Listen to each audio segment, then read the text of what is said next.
She hit me, and I mean hard across the face. I felt the sting and heat of her hand. Tears welled up in my eyes. This was the moment that changed everything. It was the slap that woke me up. I was driving down the street with my kindergartner and his birth mom. We had a disagreement about something trivial as usual, but this day I pushed back. My son's birth mom hit me across the face while I was driving with my son in the back seat. I didn't know how to respond to her hit. I was frozen. So I hit my knees and I asked God for guidance. Today, I want to talk to you about trauma, its impact, and why I'm so passionate about being trauma-informed. JC is my son.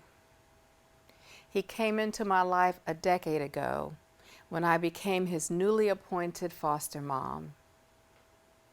I brought him home from the hospital. He was my little preemie. I was in heaven. Months later, JC was sent to live with his birth parents, and I was devastated. I knew he was in danger, and I wanted to protect him. So I let my foster license expire so that I could co-parent with the birth parents.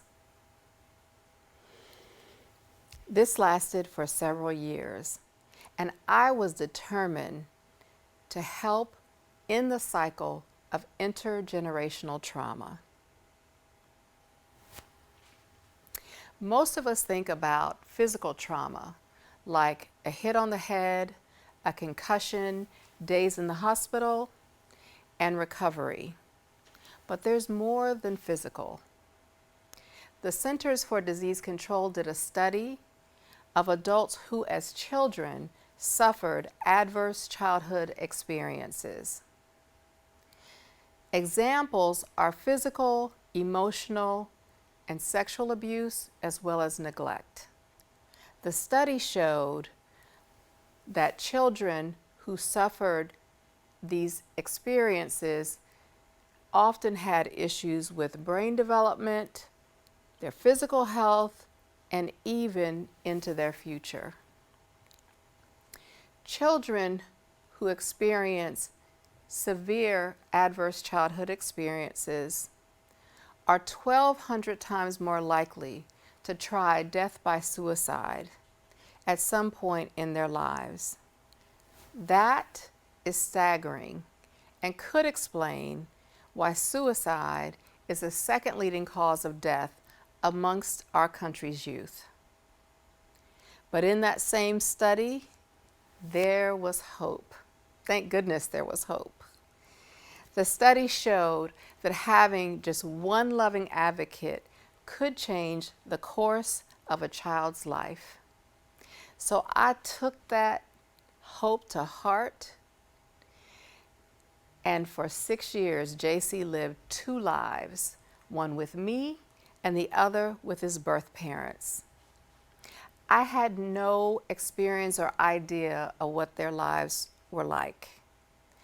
My childhood resembled the Cosby Show, but set in a small factory town. I had a foundation that was built on love, and I can't remember a time when I felt unsafe. JC, on the other hand, heard his mom speak of suicide.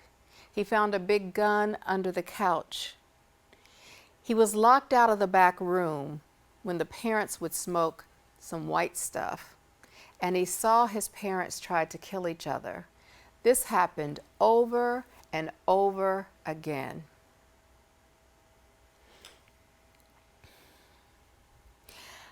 I just kept holding on to this idea that one loving advocate could make a change in a child's life, and I wanted to be that for JC. So for 6 years, I provided for JC and his birth parents.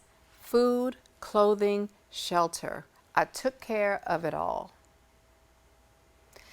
I was committed to helping them break the cycle of intergenerational trauma. But that slap, it showed me that I wasn't helping at all. I thought I was making a safe space for JC, but the slap taught me, and it showed me, it opened my eyes to the fact that I was in danger myself. How could I keep him safe if I was in danger? A few months after the hit, JC spoke of suicide to his kindergarten teacher. It sounds ridiculous, but my hands were tied. I had no legal rights. I had no legal rights, and the system wasn't listening. Months after that, he went from talking about it to acting on it. Yes, my 6-year-old son tried to die by suicide twice. JC was placed in behavioral health for observation. I knew I had to take drastic and immediate action to help him get the help he needed. His parents were trying to get him out. So I went to work, and in 3 days, I had emergency custody. I spent the next few years in court battling for my son, restraining orders, custody battle. There were death threats, and eventually I got permanent custody. It was draining, but I held on to the hope, I held on to our love, and I looked to our future. And then I adopted JC.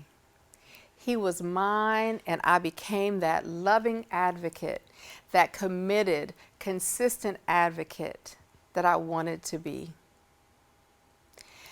I kept asking, could he recover? Could he have a normal childhood? But no one could or would answer me.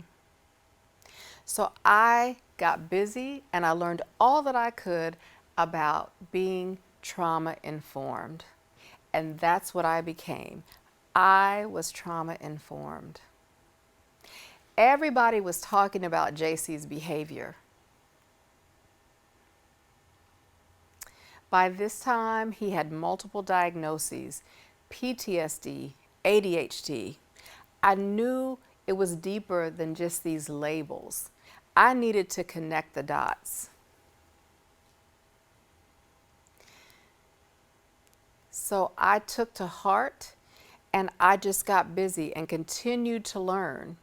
And what I found was that these adverse childhood experiences had caused developmental delays in JC, and it drastically changed his behavior.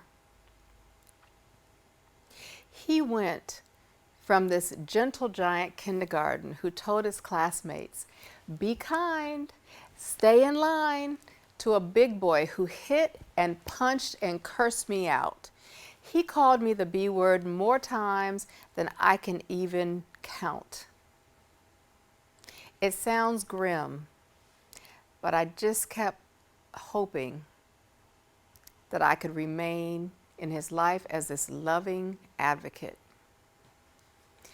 And then I had to look at the impact of all this on me. See, I compartmentalized my life with the birth parents from the people who loved me.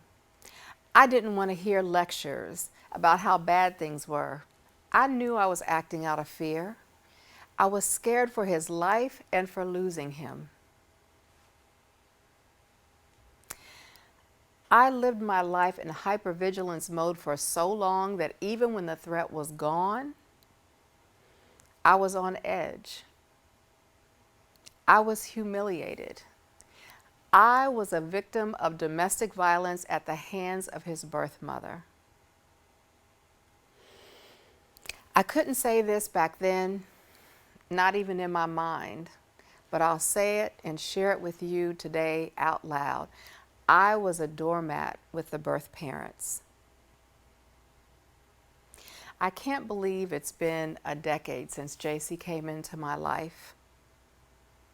Together, we've grown. We've both had intense trauma-informed therapy. JC has increased coordination. He has coping skills that help him better handle his triggers. He plays football. He loves sports. His personality is sweet. He is kind, and I'm not just saying that because he's mine. Most importantly, he feels safe, and we have a village of support. I still deal with anxiety and depression, but through therapy, through prayer, self-care, and through sharing our journey with you like I'm sharing right now, I feel so much better. I've been reinvented, not by design, but by my life's journey. Through the pain, I found purpose in speaking up.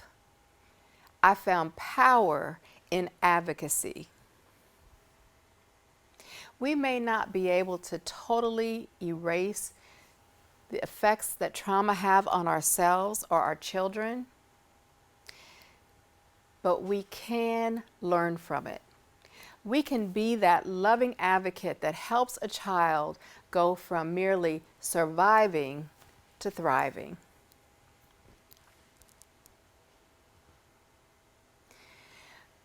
We can share our experiences, real life experiences. We go through things. Saying them out loud and normalizing the conversation around taboo topics like mental health and trauma can open the door to healing.